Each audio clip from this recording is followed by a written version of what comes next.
விவசாயத்தோட ரொம்ப கஷ்டமான துறை வந்து விளையாட்டு துறை.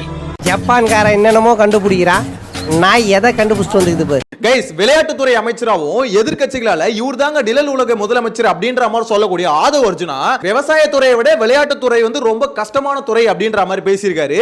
சோ இதுக்கு பயங்கரமான எதிர்ப்புகள் வந்துகிட்டு இருக்கு. அதாவது பேச தெரியாம என்ன வேணா போய் பேசிட்டு வந்துருவாரா அப்படின்ற மாதிரி கழிவு ஊத்திட்டு இருக்காங்க. என்ன என்ன எழவி அது. சோ அந்த மேட்டர் என்ன அப்படின்றத பார்க்க போறோம். இது கூடவே அண்ணாமலை இருக்கார்ல, பிஜேபியோட முன்னாள் மாநில தலைவர். சோ அவரு வந்து பாத்தீங்கன்னா புதுசா கட்சி ஆரம்பிக்க போறாரு அப்படின்ற மாதிரி நியூஸ் வந்திருக்கு. இதுக்கு வந்து பாத்தீங்கன்னா ரஜினி வந்து ஆதரவு தர போறாரு அப்படின்ற மாதிரி ஃபயர் விட்டுட்டு இருக்காங்க. புது கட்சி தொடங்கும் யோசனையில் அண்ணாமலை ஓரிரு வாரங்களில் அறிவிப்பை வெளியிட வாய்ப்பு என தகவல். என்னடா நடக்குது அரசியல்ல அப்படின்ற மாதிரி இருக்கு. அது என்ன மேட்டர் அப்படின்றதையும் பார்க்க போறோம். இதுக்கு அடுத்து ஆக்டர் அஜித் குமார் அவங்க அம்மாவோட டெத்துக்கு முதலமைச்சர் விஜய் வருகை தந்தார். அவரு கூடவே பாத்தீங்கன்னா இளம் தலைவி அவங்களும் கூட வந்தாங்க. சோ இந்த நியூஸ் பயங்கர வைரலா போயிட்டு இருக்கு.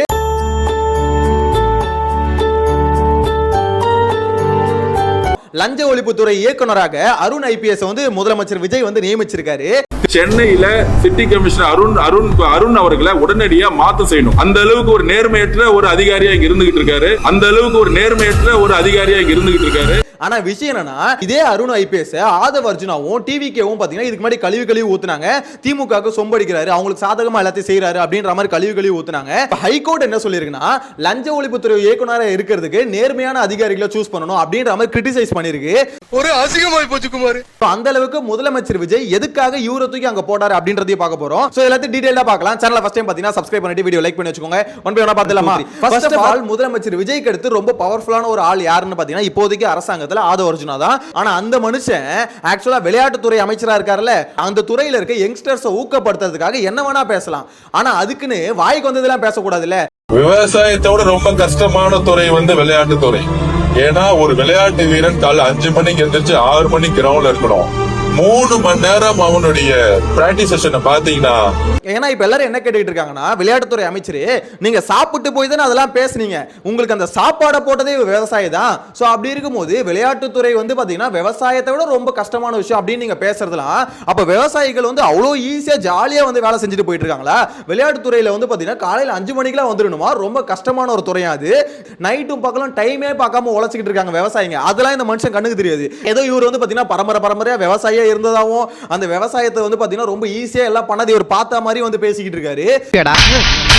நீ கேட்ட ஒவ்வொரு கேள்வி என்ன செருப்பால அடிச்ச மாதிரி இருக்குடா. மாதிரி இல்ல, உண்மையிலே செருப்பால தான் அடிச்சேன். சரி, ஃபீல் பண்ணாத.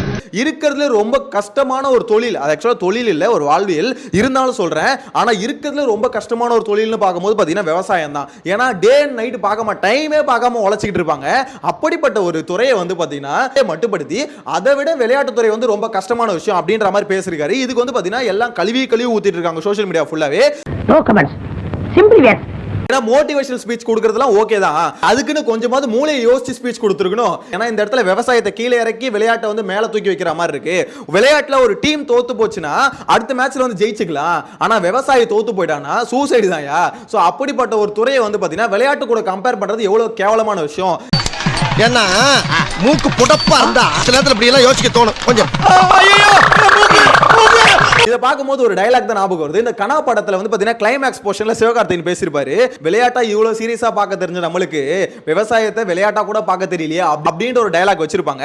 அந்த அளவுக்கு பாத்தீங்கன்னா இம்பாக்ட்ஃபுல்லான ஒரு டயலாக்கா இருக்கும். சோ இந்த இடத்துல விளையாட்டுக்கு வந்து பாத்தீங்கன்னா முக்கியத்துவம் இப்போ தொடர்ந்து கொடுத்துக்கிட்டே இருக்காங்க. நல்ல விஷயம், விளையாட்டுக்கு முக்கியத்துவம் கொடுக்கிறது நான் தப்பே கிடையாது. ஸ்போர்ட்ஸ் பர்சன்ஸ் எல்லாத்தையும் பாத்தீங்கன்னா ஊக்குவிக்கணும், அதெல்லாம் தப்பே கிடையாது. ஆனா விவசாயத்தை வந்து விளையாட்டு கூட கம்பேர் பண்றீங்களே, மனுஷங்க செய்யற எந்த வேலை கூடயுமே கம்பேர் பண்ணக்கூடாத ஒரு வேலை என்ன வச்சுக்கோங்களேன், அது வந்து விவசாயம் தான், விவசாய தொழில் தான். சோ அதை வந்து பாத்தீங்கன்னா விளையாட்டு கூட கம்பேர் பண்ணது எல்லாரும் கொந்தளிக்க வச்சிருக்கு அப்படின்ற மாதிரி சொல்லணும். ஒருத்தர் வந்து விவசாயத்தை விளையாட்டு கூட கம்பேர் பண்ணி பேசிட்டு இருக்காரு. இன்னொன்னு விவசாய கடன் சொல்லிட்டு பாத்தீங்கன்னா ஒரு பெரிய ஸ்கேம் பண்ணி எல்லாரும் ஏமாத்திட்டாங்க. சோ இது சம்பந்தமா நிதியமைச்சர்கிட்ட கேள்வி கேக்குறாங்க. அப்ப நிதியமைச்சர் ஒரு பதில் சூப்பரா கொடுக்குறாரு. என்ன சார் விவசாய கடன் சொல்லிட்டு இப்படி வந்து ஏமாத்திட்டீங்களா அப்படின்னு கேட்கும்போது, இல்லங்க ஆர்பிஐ புதுசா ரூல்ஸ் போட்டுச்சு, நாங்க என்ன பண்றது, ஆர்பிஐ ரூல்ஸ் போடலன்னா நாங்க வந்து பாத்தீங்கன்னா எல்லாத்தையும் தள்ளுபடி பண்ணிருப்போம் அப்படின்ற மாதிரிலாம் பேசியிருக்காரு. விவசாய கடன் தள்ளுபடின்னு பாத்தீங்கன்னா 24 ஆர்பிஐ ரூல் சொல்லியிருக்காங்க. 45 நாட்குள்ளே நம்ம வந்து வேவரை வந்து வேவ் பண்ணி ஆகணும். ஒன்லி 45 days எங்களுக்கு டைம் பீரியடே கொடுத்துருக்காங்க. அதை அதை பேஸ் பண்ணி தான் இந்த டிசிஷன் எடுத்திருக்கோம். என்ன மேட்டர்னு பார்த்தீங்கன்னா 45 நாளைக்கு முன்னாடி உங்க தேர்தல் அறிக்கை ரிலீஸ் பண்ணாங்கல்ல, ஸோ அதுலேருந்து இப்போ வரைக்கும் புதுசாக எந்த ஒரு ரூலையும் பார்த்தீங்கன்னா ஆர்பிஐ வந்து போடல. அப்போ ஏற்கனவே இருக்கிற ரூல் தெரிஞ்சு தானே நீங்கள் தேர்தல் அறிக்கை ரிலீஸ் பண்ணீங்க, இந்த மாதிரி நாங்கள் வந்தால் இவ்வளோ தள்ளுபடி பண்ணுறோம் அப்படின்னு. ஆக்சுவலாக மக்களை வந்து ஏமாத்திட்டு, விவசாயிங்க மொத்த பேர் ஏமாத்திட்டு வந்து உருட்டிட்டு இருக்கிறது. நிதியமைச்சர் ஐயா எதுக்கு இப்படி புழுவிட்டு இருக்கீங்க அப்படின்ற மாதிரி எல்லாம் சோஷியல் மீடியாவில் கேட்டுட்டு இருக்காங்க. ஏன்னா இங்க ஆர்பிஐ ரூல் போட்டுச்சு, அது ரூல் போட்டுச்சு, இது ரூல் போட்டுச்சுன்னு ஏமாத்தாதீங்க. இந்த இடத்துல நீங்க வந்து பாத்தீங்கன்னா மக்களுக்கு கொடுத்த வாக்குறுதியை நிறைவேற்றல. நீங்க வாக்குறுதியை நிறைவேற்றணும்னு நினைச்சிருந்தா மொத்தமா விவசாய கடன் 5 ஏக்கருக்குள்ள இருக்கவங்களுக்கு 100% தள்ளுபடி, நீங்க 100% தள்ளுபடி பண்ணிட்டு போயிட்டு இருக்கணும். அதை விட்டுட்டு அதுல ஒரு லிமிட் செட் பண்ணிட்டு அது 1 லட்சம் வாங்கினா வெறும் 5000 தான் தள்ளுபடி, இந்த மாதிரி பக்காவான ஸ்கேம் இது. சோ இதை வந்து கேள்வி கேட்டா ஆர்பிஐ மேல பழிய போட்டு எஸ்கேப் ஆவறதுல எந்த விதத்துல நியாயம் தெரியல. விவசாயிகளுக்கு இந்த அரசாங்கம் இதுவரைக்கும் சாதகமா என்ன பண்ணிருக்குன்னு கேட்டா ஒன்னும் பண்ணல. சோ இப்போ இந்த மேகதாது அணையை வந்து கட்டக்கூடாதுன்னு சொல்லி எதிர்த்து போராடின விவசாயிகளை அரெஸ்ட் தான் பண்ணிருக்கு. சோ இந்த இடத்துல விவசாயிகள் கூட நிப்போம் அப்படின்னு சொன்ன விஜய் அவர்கள் இப்போ நிக்கிறாரான்னு பாத்தீங்கன்னா நிக்கல. அதுவும் இந்த விவசாய கடன்ல மொத்த பேருக்கும் பெரிய நாமத்தை போட்டாரு. இப்போ என்னன்னா விளையாட்டுத்துறை அமைச்சர் ரொம்ப விளையாட்டா பேசிட்டு போயிட்டு இருக்காரு விவசாயத்தை அப்படின்ற மாதிரி தான் சொல்ல தோணுது. சோ இதுக்கு அடுத்து ரொம்ப முக்கியமான விஷயம் அண்ணாமலை வந்து பாத்தீங்கன்னா பிஜேபியில மாநில தலைவராக இருக்கும் போது ஆக்சுவலா அவருக்கு ஒரு நல்ல பேர் இருந்தது. என்னன்னு பாத்தீங்கன்னா பேச்சு திறமை. அதாவது இந்த இடத்துல நாம் தமிழர் கட்சி ஒருங்கிணைப்பாளர் சீமான் எந்த அளவுக்கு பேசுவாரோ, இந்த அற்ப தேர்தல் வெற்றியும் தோல்வியும் கண்டு துவண்டு போகிற கட்சி தொண்டர்கள் அல்ல நாங்கள். அதே மாதிரி பாத்தீங்கன்னா அண்ணாமலை நல்லாவே பேசுவாரு. பிரஸ்ஸை வந்து பாத்தீங்கன்னா போல்டா ஹேண்டில் பண்ணுவாங்க. தமிழ்நாட்டில் ஒரு 2 தலைவர்கள் போல்டா ஹேண்டில் பண்ணுவாங்க அப்படின்னா ஒன்னு சீமான், இன்னொன்னு வந்து அண்ணாமலை. சோ இவங்க தான் அந்த அளவுக்கு போல்டா ஹேண்டில் பண்ணுவாங்க. சோ அப்படி இருக்க அண்ணாமலைக்கு யங்ஸ்டர்ஸ் மத்தியில ஒரு கிரேஸ் இருந்தது. ஓகேப்பா இவர் வந்து நல்லா பேசுறாரு, ஒரு நாலேஜபிளான ஒரு பர்சன் அப்படின்ற மாதிரி அண்ணாமலை கிட்ட ஒரு ஈர்ப்பு இருந்தது. சோ அதனால அவருக்கு நிறைய பேர் பிஜேபிக்கு அண்ணாமலைக்காகவே ஓட்டு போட்டாங்க. சோ அப்படி இருக்க அண்ணாமலை கிட்ட இந்த மாநில பதவி வந்து புடுங்கினாங்க. அதாவது மாநில தலைவர் அப்படின்ற பொறுப்புல இருந்து பாத்தீங்கன்னா அண்ணாமலை இறக்கிட்டு அந்த இடத்துல பாத்தீங்கன்னா நாயனார் நாகேந்திரன் அவர் வந்து தூக்கி வச்சாங்க. சோ இப்போ வந்து பாத்தீங்கன்னா இந்த எலெக்ஷன்லயும் அண்ணாமலை நிக்கல. இப்போ வந்து அவர் கட்சியில இருந்து வெளியே வர போறாரு. ஜூன்ல வந்து பாத்தீங்கன்னா அவர் புதுசா கட்சி தொடங்க போறாரு அப்படின்ற நியூஸ் வந்துகிட்டு இருக்கு. புது கட்சி தொடங்கும் யோசனையில் அண்ணாமலை ஓரிரு வாரங்களில் அறிவிப்பை வெளியிட வாய்ப்பு என தகவல். அதுவும் ரஜினி ஆதரவோட தொடங்க போறாரு அப்படின்ற நியூஸ் வந்துட்டு இருக்கு. சோ இதெல்லாம் பார்க்கும்போது என்னது சூப்பர் ஸ்டார் ஆதரவு தராரா அப்படின்ற ஒரு நியூஸ் தான் வந்துட்டு இருக்கு. வந்து நல்ல இளைஞனா, படித்தவனா, நல்ல சிந்தனை உள்ளவனா, தொலைவுக்கு பார்வை உள்ளவனா, அன்பு கொண்டவனா, பாசம் கொண்டவனா, தன்மானம் உள்ளவனா, அவனை வந்து அங்க உட்கார வைப்போம். இஃப் இன் கேஸ் அது நடந்தா பயங்கர மிராக்கலா இருக்கும் அப்படின்ற மாதிரி தான் சொல்ல தோணுது. ஏன்னா அண்ணாமலை நார்மலா கட்சி தொடங்கினா கூட பரவாயில்ல, அதுவும் ரஜினி அவர்கள் ஆதரவு கொடுத்து அவர் கட்சி தொடங்கினார்னா வேற லெவல்ல இருக்கும். அதுவும் இந்த இடைத்தேர்தல் 4 தொகுதி வருது, அந்த 4 தொகுதி இடைத்தேர்தல் வந்து பாத்தீங்கன்னா அண்ணாமலை அந்த புதிய கட்சி தொடங்கி அந்த கட்சியோட சின்னத்துல அவர் வந்து நிக்க போறாரு அப்படின்ற மாதிரிலாம் சொல்றாங்க. சோ அரசியல் களம் கொஞ்சம் கொஞ்சமா மாறிக்கிட்டே இருக்கு, எப்ப என்ன நடக்கும்னே தெரியல அப்படின்ற மாதிரி தான் சொல்ல தோணுது. ஆனா ஒண்ணு மட்டும் உண்மைங்க, அண்ணாமலைக்குன்னு ஒரு ஓட்டு இருக்கு, அவருக்குன்னு ஒரு ஓட் பேங்க் இருக்கு. சோ அவருக்காக ஓட்டு போட்டாங்களா பிஜேபிக்கு, அந்த ஓட்டு வந்து இதுக்கப்புறம் வர்றது கொஞ்சம் டவுட் தான். ஏன்னா ஆல்ரெடி பிஜேபிக்கு ஓட் பேங்க் வந்து ரொம்ப கம்மி தான். சோ அந்த ஒரு ஓட் பேங்க்லயும் பாத்தீங்கன்னா அண்ணாமலை வெளியே வந்துட்டா ஒரு பெரிய போர்ஷன் வந்து மொத்தமா வெளியே வந்துரும் அப்படின்ற மாதிரி தான் சொல்ல தோணுது. ஆனா அண்ணாமலை வெளியே வந்து கட்சி ஆரம்பிக்கும் போது அவரோட கொள்கை என்னவா இருக்க போகுது அப்படின்றத இங்க கேள்விக்குறியா இருக்கு. என்னன்னு பாத்தீங்கன்னா திருப்பி வந்து பாத்தீங்கன்னா அந்த மதம் அப்படின்ற ஒரு ரிலேட்டட் திருப்பி பிஜேபியோட அந்த ஐடியாலஜியோ உள்ள கொண்டு வந்து அதுலயே கட்சி ஆரம்பிச்சாருன்னா பெருசா தமிழ்நாட்டில் எடுபடாது. ஏன்னா மத அரசியல் தமிழ்நாட்டில் எடுபடாது. மதத்தை வச்சு நீங்க அரசியல் பண்ண முடியாது. சோ இந்த இடத்துல மதத்தை வச்சு அரசியல் பண்ணாம மக்களுக்கான அரசியல் அவர் பண்ணாரு, அதுக்கு சம்பந்தமா ஒரு கொள்கையோட ஒரு கட்சி ஆரம்பிச்சார் அப்படின்னா மேபி ஒரு சூப்பரான ஒரு ஸ்டார்ட்டா இருக்கலாம் அப்படின்ற மாதிரி தான் சொல்ல தோணுது. ஆரம்பிப்பாரா என்னன்னு வெயிட் பண்ணி பார்க்கணும். இப்போதைக்கு ரூமர்டா பாத்தீங்கன்னா நியூஸ் வந்திருக்கு, நியூஸ் சேனல் எல்லாம் போட்டுக்கிட்டு இருக்காங்க. சோ இதை பத்தின உங்களோட கருத்தையும் மறக்காம கமெண்ட்ல மென்ஷன் பண்ணுங்க.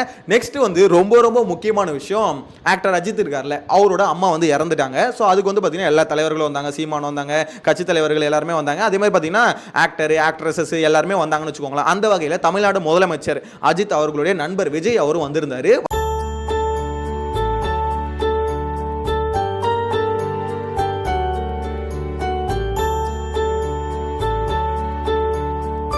அப்படின்ற முறையில் அவர் வருவாரு. சோ அந்த வகையில் வரும்போது பாத்தீங்கன்னா கூடவே பாத்தீங்கன்னா ஒருத்தவங்களை கூட்டு வந்திருந்தாரு. அதுதான் இப்ப பயங்கர பேசு பொருளா இருக்கு. என்னன்னு பாத்தீங்கன்னா அந்த மனுஷன் மட்டும் வந்துட்டு போயிருந்தா ஒரு பிரச்சனையும் இல்லை, கூடவே அவரு கார்லயே இன்னொருத்தவங்களும் வராங்க. அதாவது இளம் தலைவின்னு சொல்லுவாங்களா, அவங்க வந்து வராங்க. என்ன இது நான் கூட இந்த ரூமோட அந்த நியூஸ்லாம் வந்தது இல்ல, திருச்சி கிழக்குல மேபி தலைவி நிக்கிறதுக்கு வாய்ப்பு இருக்கு அப்படின்ற மாதிரி. இப்போ இதெல்லாம் பார்க்கும்போது கன்ஃபார்மோ அப்ப திருச்சி கிழக்குல நின்றுவாங்களோ, அப்ப துணை முதலமைச்சர் தலைவிதானோ அப்படின்ற மாதிரிலாம் தோணிட்டு இருக்கு. டேய், உண்மையிலே இதெல்லாம் நடக்கிறதுக்கு வாய்ப்பு இருக்கு அப்படின்ற மாதிரி தானே தோணுது. நக்கல்யா அவனுக்கு. இதுக்கு முன்னாடி விஜய் அவர்களும் திரிஷா அவங்களும் பாத்தீங்கன்னா ஒரு கல்யாண வீட்டுக்கு வந்து இந்த மாதிரி போகும்போது எல்லாமே கிரிட்டிசைஸ் பண்ணியிருந்தாங்க. ஒரே கார்ல வராங்க. அதுக்கு டிவி சைட்ல என்ன முடுக்குதுன்னா அவங்க நண்பர்கள் அப்படிதான் வருவாங்க. இவ்வளவு நடந்ததுக்கு அப்புறமும் சோஷியல் மீடியால இவ்வளோத்தையும் பார்த்ததுக்கு அப்புறமும் அவங்க கூச்சமே இல்லாம அவங்க 2 பேரும் நண்பர்கள், சினி இண்டஸ்ட்ரியில ஒன்னா நடிச்சவங்க, அவங்க ஒன்னா வரல, என்னப்பா பிரச்சனை அப்படின்ற மாதிரிலாம் வாய் கூசாம பேசிக்கிட்டு இருந்தானுங்க. இதெல்லாம் நம்புற மாதிரியாங்க இருக்குது. சோ இப்போ வந்து பாத்தீங்கன்னா கல்யாண வீட்டுக்கும் அப்படிதான் போறாங்க, இள வீட்டுக்கும் ஜோடி தான் போறாங்க. சோ இப்போ வந்து என்ன முட்டு கொடுக்க போறாங்கன்னு தெரியலையே அப்படின்ற மாதிரி சோஷியல் மீடியால நிறைய பேர் பேசுறதை பார்க்க முடியுது. என்ன பொறுத்த வரைக்கும் ஒண்ணுதான். சோ யாரை பத்தியும் கவலைப்படலை, அவ்வளவுதான். என்ன நடந்தாலும் சரி, நான் என் ரூட் தனி அப்படின்ற மாதிரி தலைவர் ஒரு பக்கம் போறாரு, பின்னாடி இளம் தலைவியும் போறாங்க. அவன் இன்னும் திருந்தலமாமா.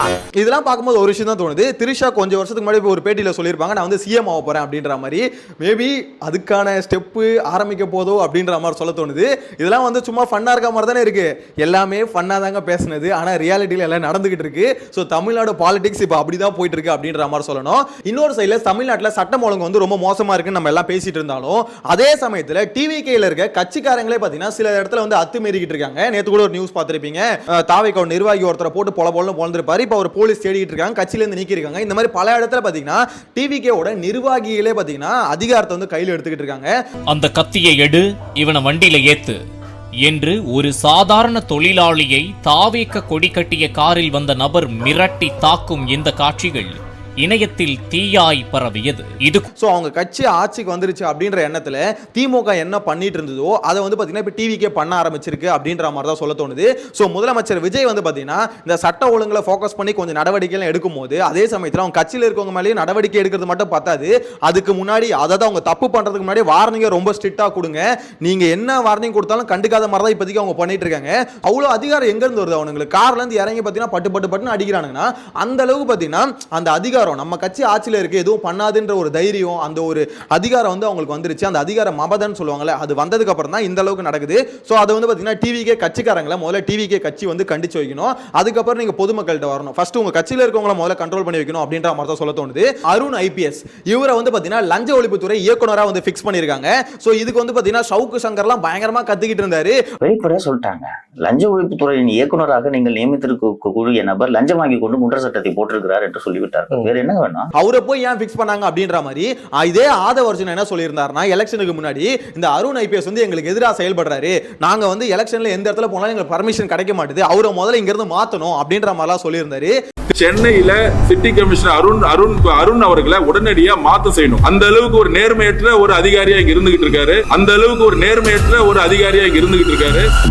சோ அப்பேற்பட்ட அருண் ஐபிஎஸ் இவங்க ஆட்சிக்கு வந்ததுக்கு அப்புறமா லஞ்ச ஒழிப்புத்துறை இயக்குனரா ஃபிக்ஸ் பண்ணிருக்காங்க. சோ இதுக்கு சுப்ரீம் கோர்ட்டே என்ன சொல்லியிருக்குன்னா, லஞ்ச ஒழிப்புத்துறை இயக்குனரா ஒருத்தவங்களை போடுறீங்கன்னா அவங்கள போடுறவங்க வந்து நேர்மையான ஆளா இருக்கணும். இவரே பாத்தீங்கன்னா நிறைய பேர் மேல குண்டாஸ் போட்டிருக்காரு. ஏது அருண் ஐபிஎஸ் இவரே பாத்தீங்கன்னா நிறைய பேர் மேல குண்டாஸ் போட்டிருக்காரு, சில பேருக்கு சாதகமா. சோ அப்படி இருக்கும்போது இவரை வந்து அங்க ஃபிக்ஸ் பண்றீங்களா அப்படின்ற மாதிரி கிரிட்டிசைஸ் பண்ணிருக்கு, காரி துப்பி இருக்கு அப்படின்ற மாதிரி தான் சொல்லணும். சோ இந்த இடத்துல வந்து பாத்தீங்கன்னா தமிழ்நாடு அரசு ஏன் இதை பண்ணுதுன்னு தெரியல. சோ எதனால நீங்களே ஆட்சிக்கு வரதுக்கு முன்னாடி ஒரு அதிகாரியை பார்த்து கழுவி ஊத்துறீங்க. இவங்க வந்து பாத்தீங்கன்னா சில பேர் அதிகாரத்தில் இருக்கவங்களுக்கு ஃபேவரா நிறைய விஷயம் பண்றாங்க. அதிகாரிகள் வந்து எப்பவுமே நேர்மையா நடக்கணும். அதிகாரத்தில் இருக்கவங்க முதலமைச்சர், துணை முதலமைச்சர் இவங்க பேச்சு கேட்டு எப்பவுமே நடக்கக்கூடாது. அந்த மாதிரி நடந்த ஒருத்தர் அப்படின்னு சொல்லிட்டு ஆதவர்ஜுனாவும் டிவிகே கட்சியில் இருக்கவங்களும் குற்றம் சாட்டின ஒருத்தரை இவங்களே பாத்தீங்கன்னா ஒரு உயர் பதவியில் எடுத்து ஃபிக்ஸ் பண்றாங்க. அதுவும் ரொம்ப முக்கியமான துறை லஞ்ச ஒழிப்புத்துறை. யோசிச்சு பாருங்களேன், தமிழ்நாட்டில் டிவிக்கு ஆட்சிக்கு வந்தா லஞ்சம் இருக்காது, ஊழல் இருக்காது அப்படின்ற மாதிரி கூவி சொல்லிட்டு இருந்தாங்க. சோ அப்படிப்பட்ட ஒரு துறைக்கு முக்கியமான ஒரு ஹெட் யாருன்னு பாத்தீங்கன்னா அருண் ஐபிஎஸ் தான். என்ன ஜோக் காட்டுறீங்களா? என்ன ரங்கா ஜோக் காட்டுறீங்களா எல்லாரும்? அவரை வந்து எதுக்கு திரும்பி அங்க போட்டீங்க அப்படின்ற மாதிரி எல்லாருமே கேள்வி கேட்டுட்டு இருக்காங்க. குறிப்பா ஷவுக்கு சங்கர் அவர் வந்து பயங்கரமா கேள்வி கேட்டுட்டு இருக்காரு. ஏன்னா நான் உள்த்தன வாட்டி என் மேல குண்டாஸ் போடுறது காரணமே அருண் ஐபிஎஸ் தான். சோ அப்படி இருக்கும்போது அந்த ஒரு நபருக்கு வந்து இந்த இடத்துல ஒரு உயர் பதவி கொடுக்கிறது எந்த வகையில் நியாயம் அப்படின்னு தெரியல சொல்லிட்டு அவரு பயங்கரமா கேள்வி கேட்டுட்டு இருக்காரு. சோ இதை பத்தின உங்களோட கருத்தை மறக்காம கமெண்ட்ல மென்ஷன் பண்ணுங்க. ஏன்னா ஒரு பியூர் பாலிடிக்ஸ் தூய அரசியல் வந்து பண்ணோம் அப்படின்னு நினைச்சாங்கன்னா ஒரு தூய அதிகாரிகளை தான் அந்தந்த பொசிஷனை வந்து எடுத்துன்னு வந்து உட்கார வைக்கணும்.